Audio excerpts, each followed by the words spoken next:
অনুরাগের ছোঁয়া ধারাবাহিকের আগামী পর্বগুলোতে আপনারা দেখতে পারবেন সুদীপা ও আদিত্য দুজনে মিলে আউট হাউসটা সুন্দর করে সাজিয়ে ফেলে। এরপর সুদীপা নিজের হাতে রান্না করে আদিত্যকে খেতে দেয়। আদিত্য তার হাতে রান্না খেয়ে মুচকি এসে বলে, বেশ ভালো রান্না করেন তো আপনি। কথাটা শুনে সুদীপা আনন্দে আপ্লুত হয়ে যায়। পরে সে নিজের হাতে তার মা রূপাকেও খাইয়ে দেয়। রূপাও খুব ভালোবাসা নিয়ে সেই খাবার খায়। পরদিন সকালে সুদীপা কলেজ যাওয়ার জন্য প্রস্তুত হলে আদিত্য এসে বলে, আমি তোমাকে নিয়ে যাব, সুন্দর পালিয়েছে, এখন একা যাওয়া ঠিক হবে না।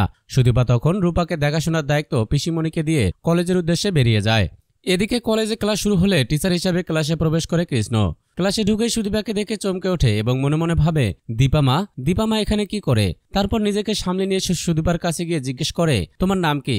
সুদীপা নিজের নাম বলতেই কৃষ্ণ হতবাক হয়ে যায়। মনে মনে বলে ওঠে, আমার মেয়ের নামও তো সুদীপা রাখা হয়েছিল, আর তাকেও দেখতে ছিল ঠিক এই মেয়েটির মতোই, তাহলে কি এটাই আমার মেয়ে। এই ভাবনায় এক দৃষ্টিতে সুদীপার দিকে তাকিয়ে থাকে কৃষ্ণ।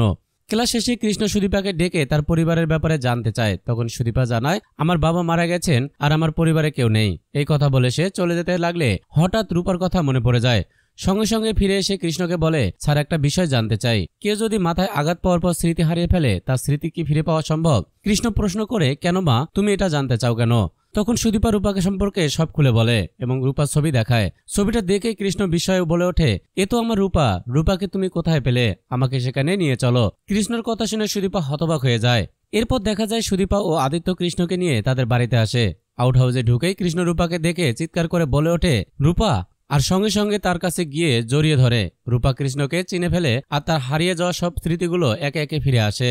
সুদীপা ও আদিত্য হতবাক হয়ে কৃষ্ণকে জিজ্ঞাসা করে, এনার নাম কি সত্যি রূপা, আর ওনার এমন অবস্থা হলো কিভাবে। তখন কৃষ্ণ বলে, এর আসল নাম রূপা সেনগুপ্ত, আমার স্ত্রী।